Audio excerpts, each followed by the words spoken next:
Ooh, Yeah. I'm turned on. I want to be fucked when I'm doing the dishes. Right. Welcome to Sex and the Solo Girl. Join your host, her inner circle, and expert guests weekly for chats about dating, secure attachment, the solo lifestyle, doing relationships differently, and of course, sex. And here's your host, Janice Formichella. Welcome to another episode of Sex and the Solo Girl and my favorite series so far, which is the Anal Sex Chronicles. I didn't really realize when I started the podcast that this was going to become a series, but after I did the first episode with my good friend Jessie Maree, say hi. Hi. There was and everyone go up the feed. It was in the first couple of months. Anyways, it's called the Anal Sex Chronicles #1. I did the episode and I just felt like there was so much more there when it comes to anal sex. Plus, you made me promises. Well, yeah. It's been in the works. Last time we talked about misconceptions about anal sex. Mm-hmm. We talked about a few safety things. And we talked about my experience with trying to douche the first time. Yeah. We're definitely going to be talking about that again. We're revisiting Janice's douche adventure. I think that's what needs to be renamed. Like, it's not the Anal Janice's Chronicles. douche adventure. Yeah. Janice's douche adventure. Yeah. And then we also talked about Jessie's love for anal sex and her anal sex orgasms, which I hope we'll talk about more today. And today, I am having some wine, partially because it's Thursday and it's wine o'clock. And also, anytime that I have douched in the last, so this would have been 6 or 7 months, or done really anything anally, I've been like, I'm going to have a glass of wine first and then open up my anus. Liquid courage. We love it. Definitely. Today we are going to talk about the basics of anal sex, including douching, and an update on my douching adventure. We are, oh my God, everyone listening. I encourage you to go on a similar adventure because it's been dynamic. We're going to talk about beginner anal play tips.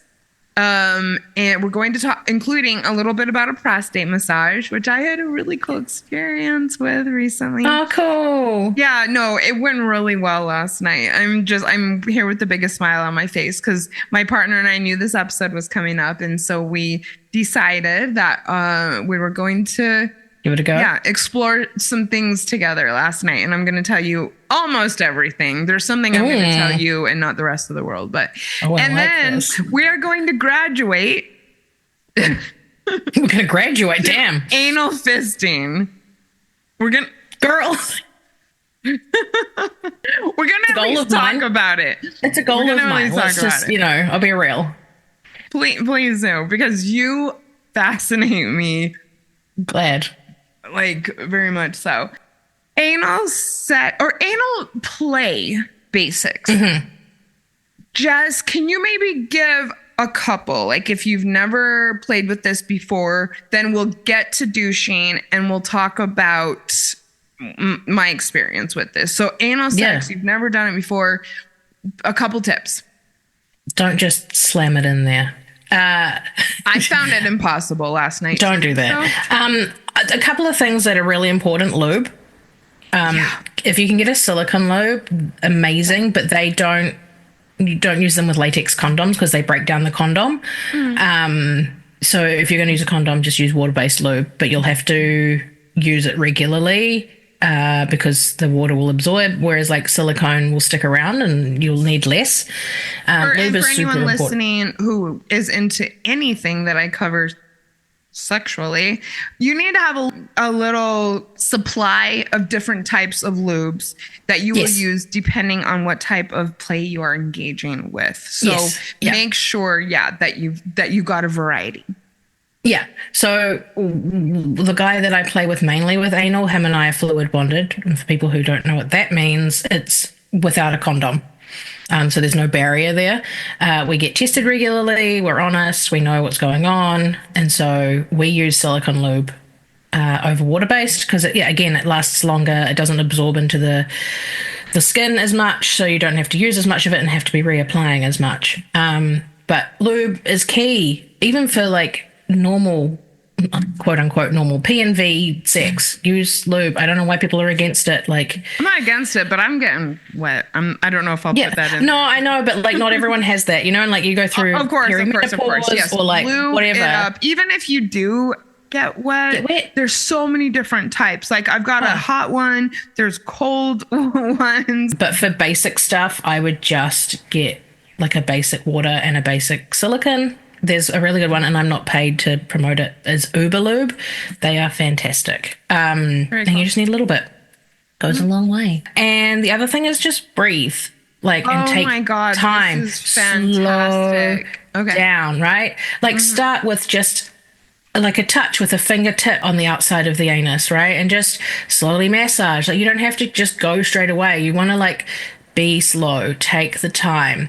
Like lots of foreplay too, even if it's maybe having PMV or just giving a massages into the mood, like set the mood. Don't just like, I mean, if you're one of those people that just goes like wham bam thank you ma'am, if like, you're new to it though, you want to, if you're new to it, just me as relaxed as possible. Set the scene, like, you know, have loving touch, having massage, having kisses, having like just slowly go into it, right? So that when you're going, so that it brings the anxiety down, which brings the stress down, which brings like that relaxes the muscles. And one way I would highly encourage anyone who's curious about this or trying anything new is when you are having penetrative sex or foreplay with your partners, to practice then with the breathing and the slowing down so that you're prepared to do it. You should do that with all sex.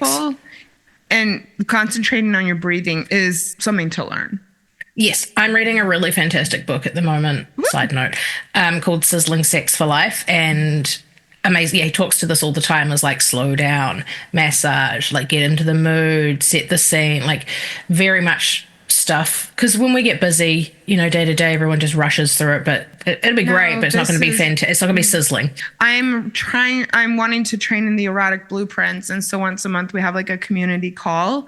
And the leader of it last time said that she had talked to her partner about having the freedom to look him in the eyes during penetrative sex and say, will you calm down? Or not calm down.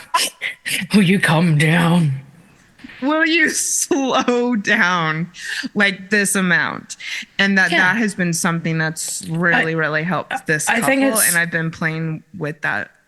I think people underestimate how much going slow is amazing. And then, you know, quickies or like, let's just get it done and over. When it's like, well, no, let's experience, because your whole body is, you can touch the whole body and be sensitive and enjoy it, right? So you want to feel comfortable. You want to be able to to be in a space where you're relaxed. That's the biggest thing. Relax and trust is where it's you need those two things. Communication, you know, totally, right? But that's part of the trust. Clean, short fingernails. Yeah, let's talk about that because I became concerned about that last night.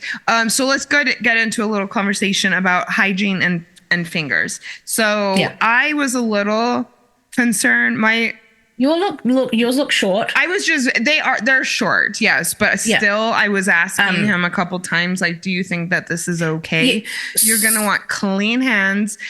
You know what? Lotion up your fingers. But also, a lot of people have hangnails and dry fingers. Cut off the hangnails, like moisturize. Use a condom if you need to. Slip a condom over the fingers, right? Yeah, like, we talked about that last night because I was so nervous about my fingernails. That I, suggested putting a condom on your fingers. Yes, you can use a condom on your fingers. People might not think of that. But yeah, if you're going to use your hands, I would get a nail brush as well and brush under the nails. I have long pointy nails with two short nails. I'm like, yowza. And these are, for a reason. They're my working nails. Love it. But, that's I'm not going to go shove my pointy ones unless someone's a masochist. Because the skin, this is something to be taken into consideration. Because the skin is super thin.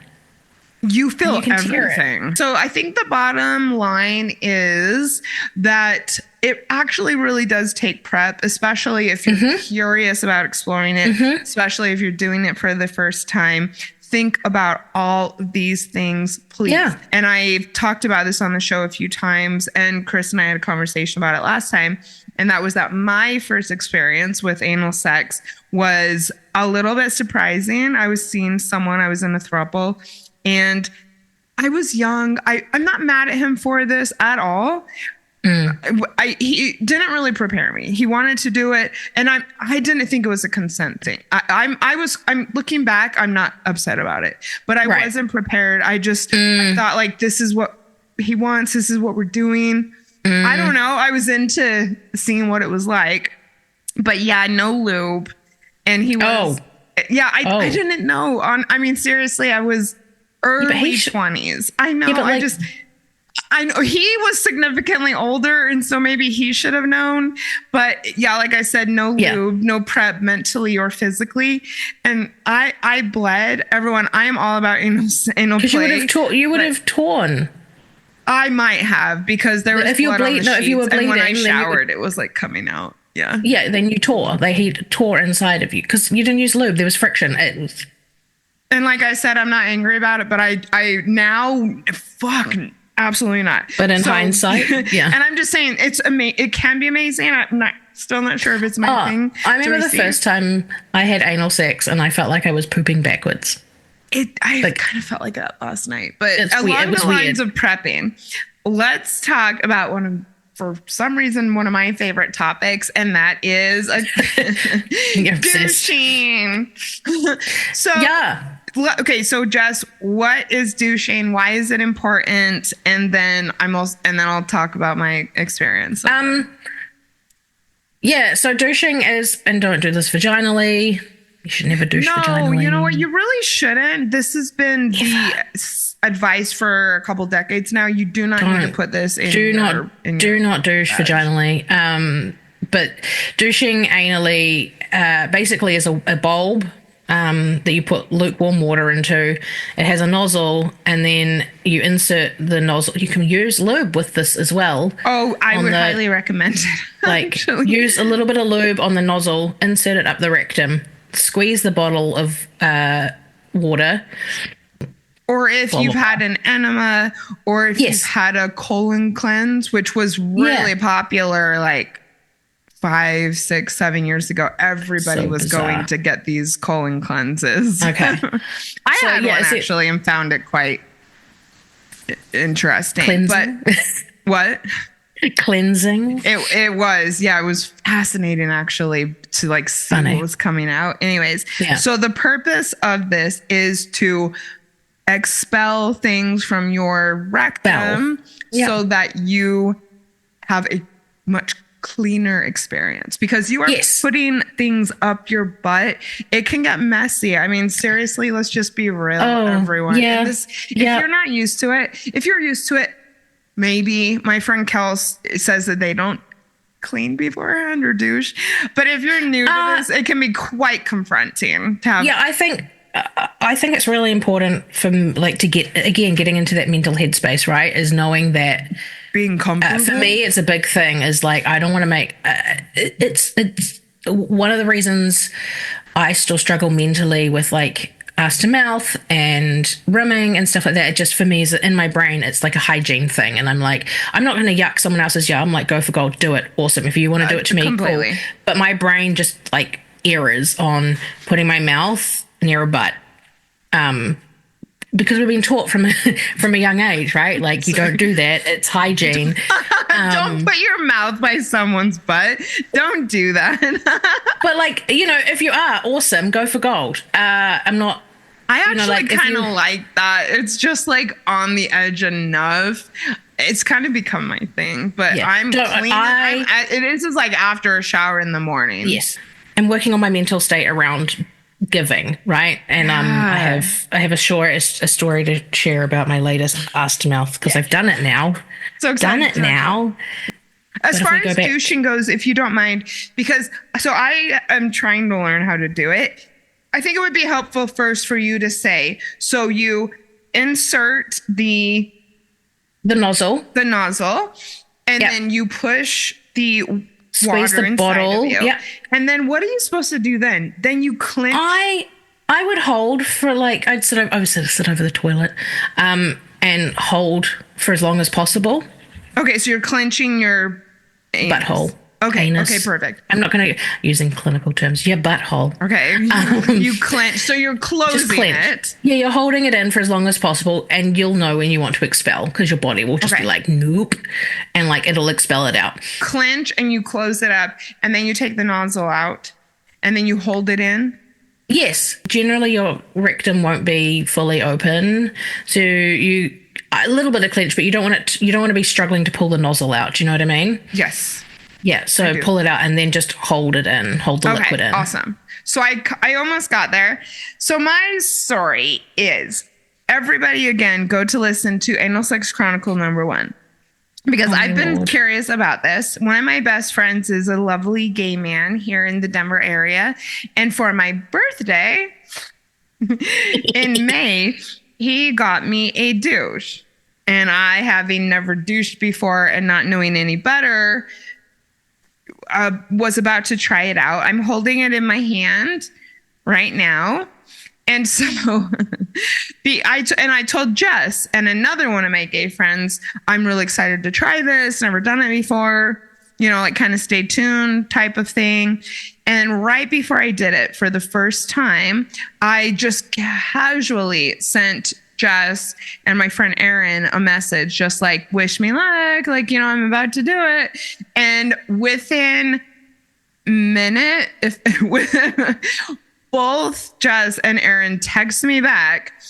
Erin said, he's like, oh my God, that's so big. Like, what are you doing? And Jessie said, please don't injure yourself. And so if anybody can see this, it's bigger than like some dicks. But I did not know like compare it to a finger. Like, would you say oh my God. Thickness, like, so I'm using my pointer finger, and I got to take photos of this for social media. It's would you say it's as thick as your index finger? Almost twice. Oh, lengthwise. Yeah, but no, girth. I'm almost like putting it over my entire finger. So that's like sticking your finger up your butt, which for some people, awesome, who've done it. It's like a big man's finger, though. So I did try very unsuccessfully. It's too big. And so I was not able to even get any liquid into me. Mm-hmm. Nothing happened. I pushed the bulb and the water just came out. And between Jessie and Erin's feedback, I just decided this isn't for me.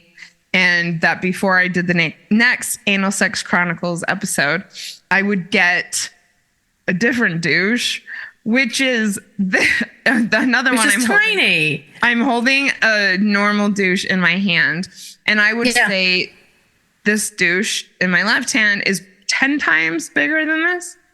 Mm-hmm. Easily. Yeah. I mean, it like easily 10 times bigger.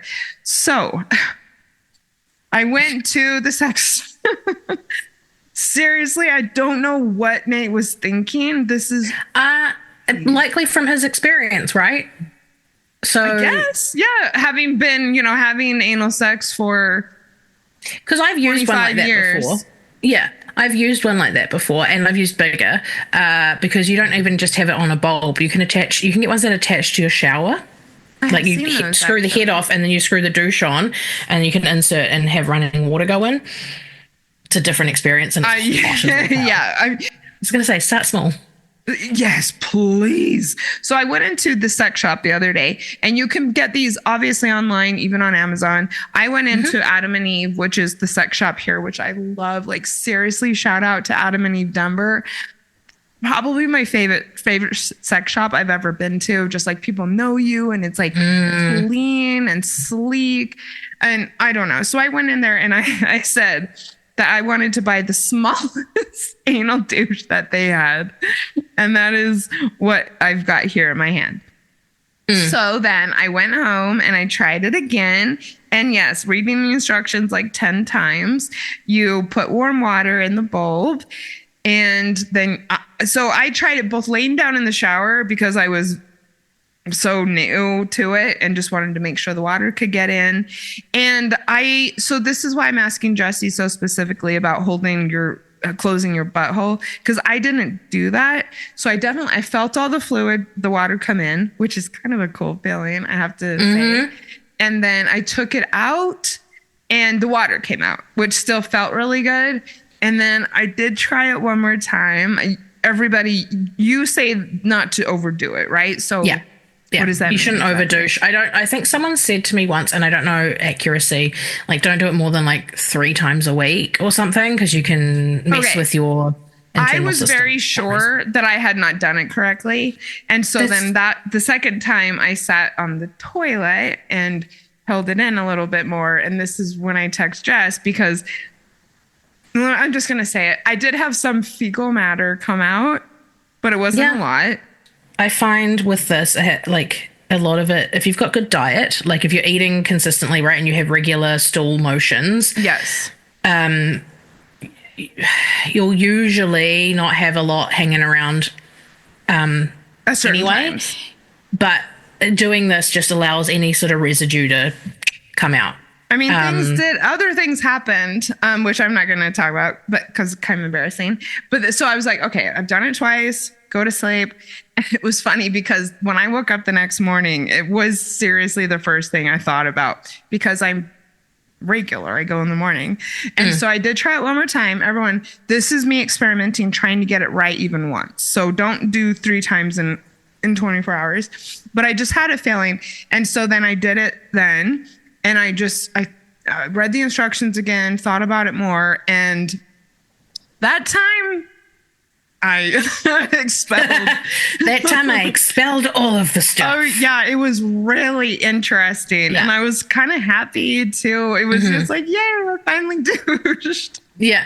I mean, you douched the second time as well because fecal matter came out. And when I do this to clear out my bowels, well, not my bowels, but my rectum, often not a lot comes out. Just like little. I was going to ask you that too. So even if like a little comes out, you're still getting. That's all that's probably in there. Yeah. All right. I mean, like the deeper it goes, the more it'll, have to do its thing. Interesting. Thank you. Because I'm seriously on a mission. I don't know why I'm so curious about this, because I'm not even really having anal sex. But I'm and then the next time we do one of these, I'm going to say, you're going to be on the big nozzle. Volcano eruption. You're going to be on the big nozzle next time. I'm here for this. No, take it slow. I don't know about that. There's no volcanic eruption. And if you... Okay, that's good to know. It's not like it's just going to go... Okay, that's kind of what I was expecting, is that there was going to be like a bunch of stuff that came out. If you've got a good diet, and I say diet sparingly, I say as long as you're eating regularly, like getting your fiber and getting enough that your bowel motions are moving normally, it's not going to volcano, because it's not like there's diarrhea or anything that's being expelled. It's just leftover remnants that are in there. Okay, I'm excited. What you experienced is perfect. Wait several days and then keep trying. So everyone go and learn how to douche, even if you're not really having anal sex, because I have just enjoyed this journey. So yeah, I want to talk about also my journey of trying it basically fully for the first time last night. But first, what is rimming, Jess? So rimming is using your tongue to lick the outer ring of your butthole, of your anus. So you have lots of sensitive nerve endings around there. And you can insert like slightly, like just a little bit on internally. But that's what rimming is using your tongue. It's like oral sex for your butt. Which is really fun. So my partner and I last night, knowing that we were doing this episode, we decided both to play. Firstly, I love that he's just on board for this. He was the one kind of he's like, let's go. Very encouraging. Mm-hmm. So first, we had a lot of foreplay. We were both very relaxed. We had both kind of been drinking. It was our date night, so he had taken me out, and it was really sweet because he was like, do you want me to try and put it in? I mean, I get like, yeah, of course. Yeah. Try. I was definitely. So this was my personal experience. So we talked about it. Definitely all the lube, like got into a position where I was comfortable. And then we used the doggy style, probably, kind of classic. Mm-hmm. And then he did very, very slowly attempt to insert it. I think that he told me that he got the entire head in. And he was being very slow and like every step of the way, like, is this good? Like, can I go more? How is this? Perfect. And, he is so sweet. I can't wait for you to meet him. For me, it was a lot. I tried to relax and I was breathing and I was, relaxing and getting comfortable. But, and do you think that it does matter if the penis is big? Yes. Okay. Because 100%. is very. Okay, then yeah. Like, of course the size will make a difference. And also a lot of, I read online somehow that's not what matters, but do you know the difference between a small penis and a large penis in your vagina? Yeah. Does it stretch you further? The anus is doing the same thing. Hurts going in there. Yeah. And so we did it for several minutes. We didn't set a time or anything like some tantra books say to do. But definitely got to a point where I was like, no more. We have to stop. For me, it was painful, but also too intense, having never done it before. Like the sensations were. It's a lot when you haven't done it before, right? And like that's why I recommend starting with a finger, with massage around the anus, inserting, because there's also like there's the outer sphincter, there's an inner sphincter as well. Yeah, I want to talk about this because I experienced that on me, and then I gave him an anal massage, and I could feel it very, very vividly, I guess. Yeah. And what you can do, and it's the same with, I guess, I've done a lot of vulva like physio for myself for a health condition, right? And it's sort of similar, right? You want to insert slowly and then just slowly sweep, right? Just slowly stretching out and holding. You can hold it there, like you don't have to just thrust it on in because you are going to tear something. When he just put it in there and didn't do anything, that was enough. And I was trying to get used to just that. And then you can breathe through that, right? And like I'll visualize like releasing and like just trying to relax more. Mm-hmm. And it's very mindful, right? I'm very like connected mind, in my inner mind, visualizing my anus relaxing. Mm-hmm. And it can be really, in a lot of situations, very intimate and a bonding experience. Yeah. And my partner, when we do it, the play partner I have will tell me he can feel it happening to like reaffirm me, right? And it's that he's like, oh, good girl, blah, blah, blah. Like, that's what he did too. He was like patting me and affirming and complimenting me for it. Because it works. And it's nice to know that it's actually doing its job. But that's what I would say is just take it slowly and tell, you guys have great communication where you can just be like, can you just hold that for a second? Can you hold? And this is the important part about sex. Is what makes sex amazing is when you can communicate your needs in general, right? Not just anal, just everything. Yeah. As long as you can communicate your needs with someone, you can have good sex, and trusting that they will listen to you and listen to what you need and what you're asking for.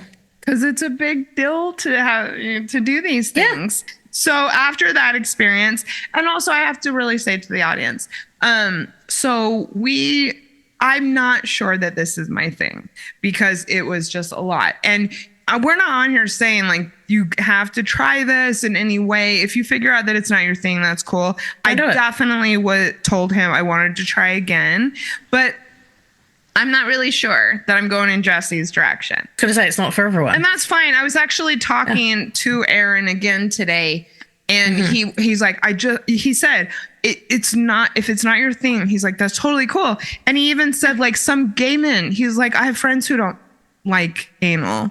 So please decide for yourself. So after this experience and he cleaned up, I asked him if I could give him a prostate/anal massage. And that did it for me and him as well.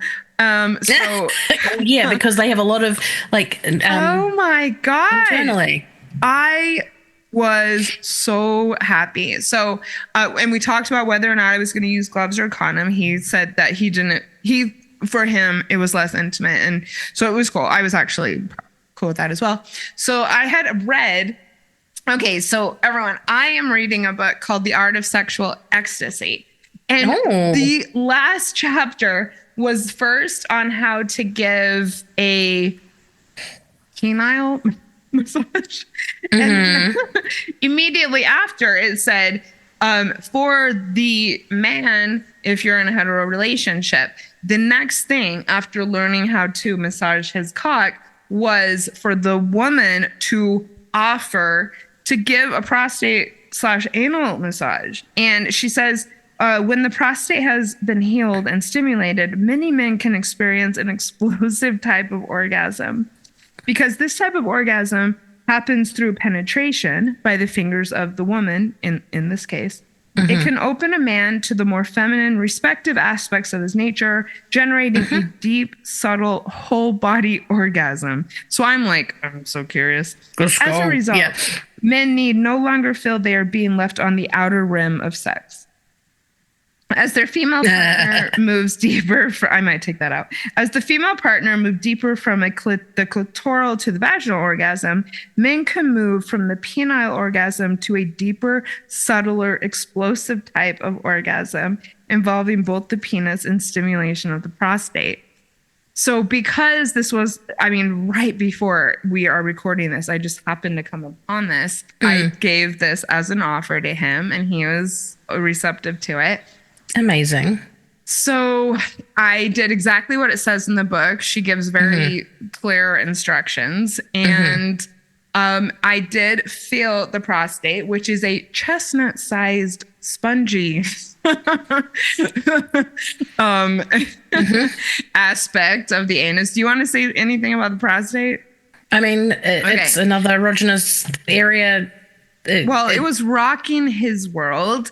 And I will say, yes, we did go to completion. I hate that term, but it was very, very intimate for both of us and a great experience, a little different from my experience of being penetrated by him. And definitely he said something he wanted to do again. And I absolutely loved it. He had like a full body orgasm, which was So I think that's important. Now I have experimented in a couple different ways and looking forward to more, I have to say. Cool. I love exploring things with him. I think that's the mindset everyone should have about sex, right? Is like, be curious, explore. Unfortunately, the world is not set like that at the moment, but we're working on it slowly, right? But that's the thing, explore it, communicate. We're adults, we can explore our bodies, and as long as we consent to them freely, right? And if you are really into P&V, that's great. I'm just assure you that for a lot of you, I assume that there's so much more available to you as far as the sexual and erotic experience and life goes. So I really encourage you to try and open yourself up to it, because not only does it feel great, it can bring you closer to people, closer to yourself. And along those lines, we started it out with something where we each give appreciation to each other. He's really into that. Yeah. And then we have our scene. And then afterwards, we both sat there and said, like, how is it for you? So you debriefed afterwards, which is so important. Like, that can be part of the aftercare, right? Is particularly because you two are experimenting, is like, cool, how was that for you? What did you enjoy? What didn't you enjoy? What would you like to try again? What would you like to try different? What would, particularly when you're exploring and you're starting with this stuff, slow down, enjoy it, communicate, talk about the things. Talk. Yeah. Keep the intimacy there afterwards, right? Like, it doesn't have to be clinical afterwards. It can be you guys cuddling and talking about it. Acknowledging when you did appreciate something and when it is, because I think it's important to know, right, that you giving, you're also doing something right. And if maybe you tried it and it wasn't your thing like it was for me, I think maybe still saying, like, thank you for making me feel safe. Thank you for allowing me to stop when I did. Thank you for the new experience. Like, Yeah. And maybe you don't start with anal sex. Maybe you start with a finger. Yeah, everybody. There's a lot of ways to go about this. Let's go on from someone who is a beginner to, if you don't mind, can we talk a little bit about, I mean, this is the Anal Sex Chronicles and we're sharing experiences as we go. Yeah. So Jessie's most recent experimentation is taking things to a much wider level, shall we say. You know what? Let's just laugh about it. It's fine. Jessie is getting to the point where she would like to do anal fisting. I'm fascinated. I love this. You're my hero in so many ways. So I don't know why I'm so fascinated with it and why I want to, but I do. Okay. Where did this come about? I know that you're getting close. So what is anal fisting? What are the stages to get there? Where are you and your partner at right now with it? Okay, and so I'm pouring some more wine because everyone... Right, do it. Okay, Jessie trusts me enough, which I love, and I love her, to have shown me some live footage of it, and woo, baby.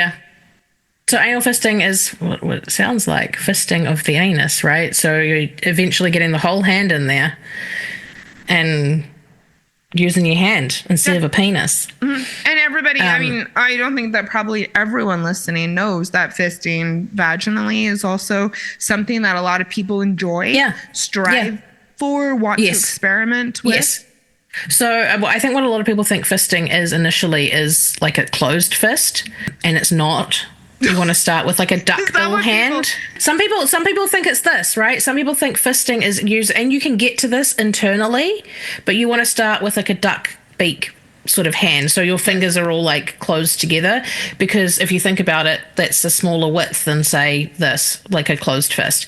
But when you're once you're internal, you can like slowly, because you don't want to, because again the skin layer is really thin, you don't want to scratch anything, use a glove, use a condom, you can slowly close your hand. Lube, oh my god. Just think of a sock puppet, hello. Yes, a sock. Oh, that's a perfect way to put it. We're putting a sock puppet hand up there. Yeah. So I knew about fisting, I don't know since when, but when I heard that people are in anal fisting, as educated as I am about these things, this probably was 6 or 7 years ago, I was like, fuck. And then I have a friend who's into it. So what do you... I think I just want to I see a lot of stuff, and because it's part of this play partner of mine sends me a lot of stuff, like a lot of content, and because it's his thing as well. Right. A lot of porn, a lot of information, a lot of how to do the things and what to practice. You do it. I am getting those photos. Yeah, you are.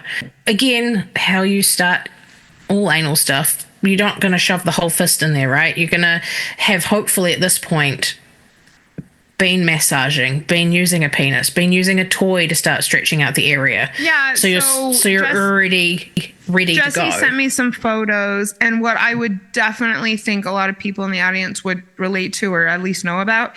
I thought of it as when you gauge your ears. Yeah. How you go a little bigger for a month and then put another thing in for a month. And eventually, depending on how large you want your ears gauged, you get to the point. That's actually a perfect idea. Okay. Because if you gauge wrong, you end up ripping your ear, right? And then it doesn't heal properly and it won't ever shrink back. Unlike gauging, though, because, when you take it out and you're trying to shrink the hole and it never really does, that does not happen to anuses. Oh. It's never going to be completely, it'll go back to normal. It's not going to stay stretched. That's how my vag is, still when we have sex, for the first time of the day or something, it kills. Yeah, it's because it's a muscle, right? So there's a definite pinch, yeah. So I like the gauge idea in terms of stretching. You're just going to go slowly. The difference being your vagina and your anus are muscles, whereas your earlobe is not. So your earlobe will never shrink back to normal, but your anus and your vagina will. They don't stay stretched. Really, really good points, because in the Anal Sex Chronicles #1, I think we did talk about how, like, the misconception that it like stretches out your ass, and that is absolutely not the case. No. If you practice That's not how it regularly, if you're works. doing anal, like large anal play regularly, the muscle memory will be there for it to open a little bit easier, right? Good point. But it's not going to stay open. It's not like it's going to be a gaping hole all of the time. Could you imagine walking around with a gaping hole and you need Or to go that for it a just poo? automatically opens up. Yeah, can you imagine walking around with a gaping hole? No. So, like, the muscle will, but it also will be easier for it to start to open up again. Yeah, so just do it slowly. Take it slow. If you've been doing it for years and you've been a size queen or, like, can take big toys, awesome muscle memory. I want to get to that point, but there's a lot involved with that. So, like, we do extra steps outside of just douching. You know, if we're going to do if we're going to do good play, if we're doing long-term play, like if we're trying to do a good long session, there's a couple of things that you can do. Apparently, that's what the porn stars do, which is what my play partner informed me of. I think we did, like we said this last time, but like Reddit's a really good place to go and get all that information. Like if we're doing a big session, you can take, I think it's No Deer or something. It's basically an anti-diarrhea pill. And I take one at night, the night before we're playing, and one in the morning. Oh, thank you so much. I didn't know this aspect. That can help also with keeping things clear, because it'll obviously harden up stool. Are you comfortable? Because as you said, you haven't got to the actual fisting part. But what I was really, one of the many things about you, just you in general, that I was like, what? Was you had a device that had been inserted that I mean, you guys are getting there, because it was larger than my microphone. So like, what is this device? Let me first say, before you talk about that, is we haven't talked too much about butt plugs. If you are curious about this at all, please go to your local sex shop. There are so many really cool butt plugs. Oh my God. It can be so much fun for men and women to play with butt plugs. And it's a little less confronting because you're not using your hand or your and so that's what you can use, right? You can wear, and that's another thing I'm doing, is often wearing a butt plug during the day to keep it stretched. And different sizes. I'm not wearing one right now, okay? Just okay. But I got for my birthday a butt plug. Now you're like, a butt plug. It lights up. I've always wanted one that lights up.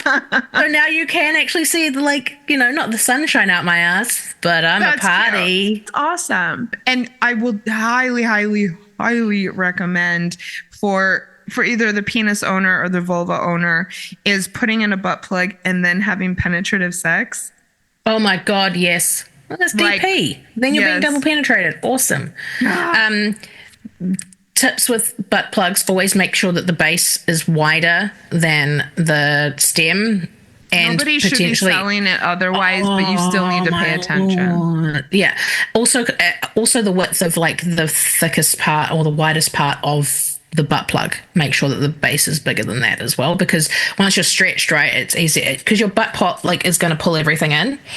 And even a finger, my partner said that he could feel me almost like hugging his finger. Yeah.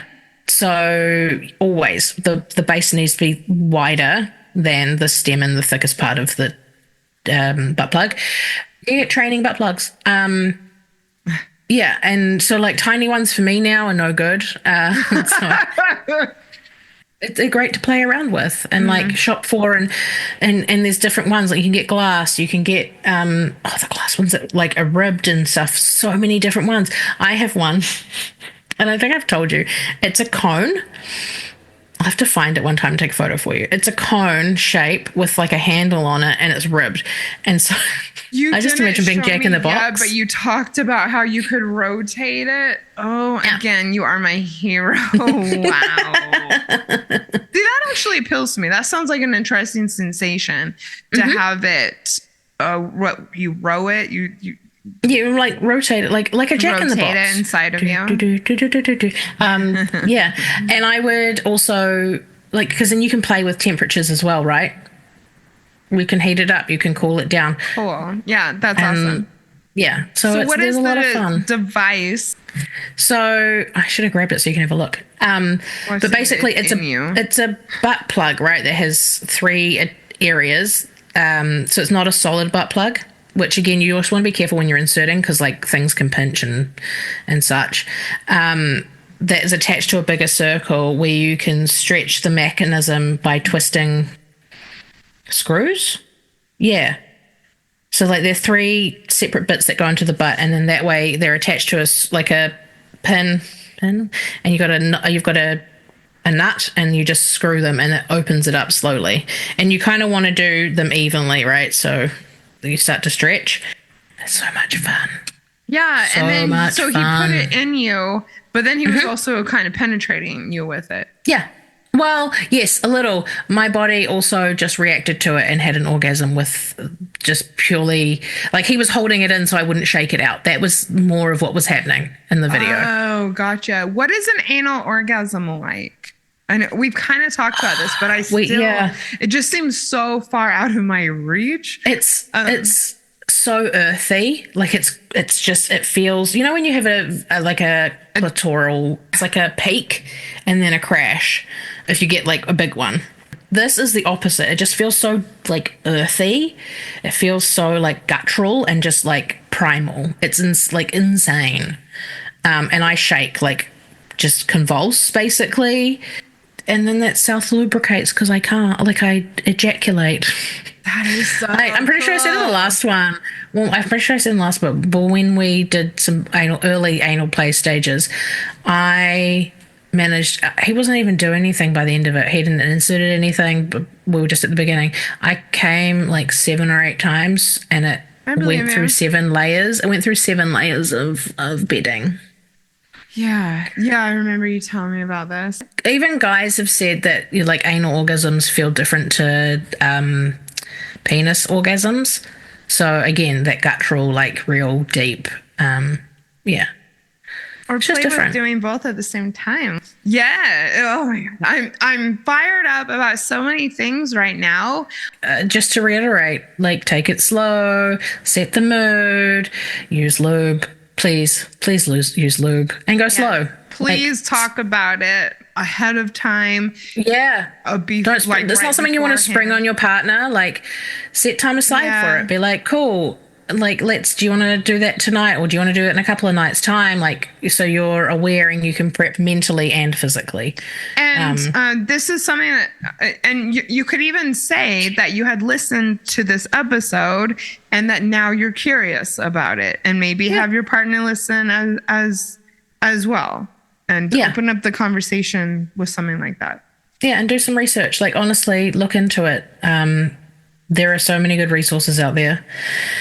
There are people who know better than I do. That I'm just talking from my experience and what I've learned, and that's a bit of wisdom. And I have to say. Like I'm not like I don't know everything about everything. I'm still learning. I'm still on this journey. My play partner knows a lot. Like he's very good with.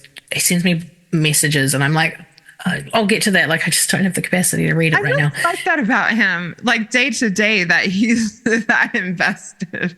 Yeah, very invested in it. Very, very, very invested in it. What do you think he likes the most about it? I think it's the worship part of it. It's because the like you love it so much? And the free use. Yeah, and the free use. We've just sort of moved into free use stuff where he'll just message me. What is this? Free use? Free use is when you basically allow someone to just fuck you whenever they want. You could be reading a book. You could be making dinner. You could be whatever. Like just free use means that they can. You could be doing whatever you are doing, and they'll just come along and fuck you. I mean, okay, we have. Oh, so and not anal specifically. Like it doesn't have to be anal specific. Anal specifically, my it's God. No. Him and I are, but like it doesn't have to be anal specific.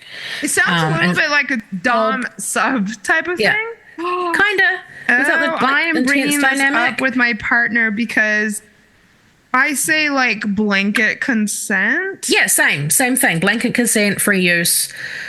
Oh, yeah.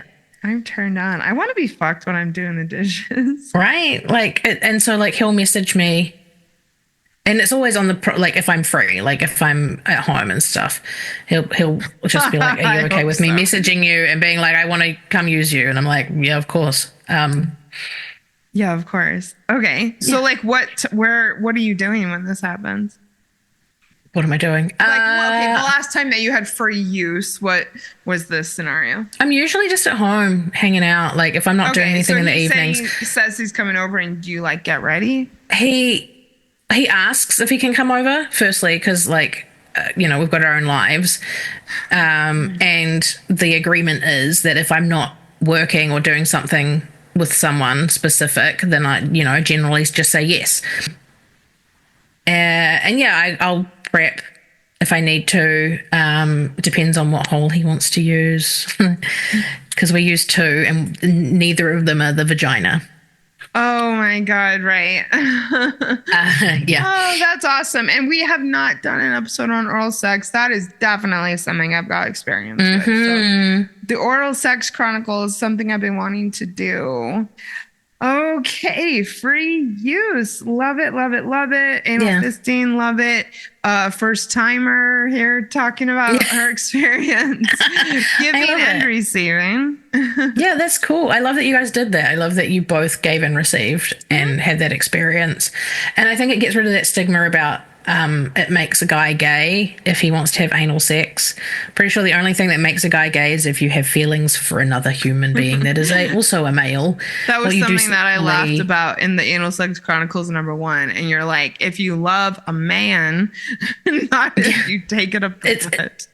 Yeah, right? Like, it's not if you take it up the butt. Like, women take it up the butt. Does that make us gay? If you take it up the butt by a guy, it doesn't even necessarily. No. Jessie, thank you so much. I'm not sure the next episode we're going to do, but I think it might be the Oral Sex Chronicles. Oh, sounds like fun. Oh my God. This is something that I'm very, very, very, very into. Thank you. Thank you for your friendship. Thank you for your vulnerability and your openness, pun intended. Thank you to everyone who pushed play. If you pushed play today, you've got a curious mind, and I respect that about you. Go yes. Tell a friend about this. Oh, and please, I'm still a fairly new podcast. Go and leave me a 5-star rating and review on Apple, and just let me know what you're thinking about all of this craziness. And until then, go out, have some adventures, have some fun, be safe, enjoy yourself, and love your body and love other people's bodies. I love that. I love that. All right. Bye, everyone. Bye, Jess. Bye. Thank you for listening to Sex and the Solo Girl with Janice Formichella, the podcast for those who want to add more flavor to their relationships with themselves and others.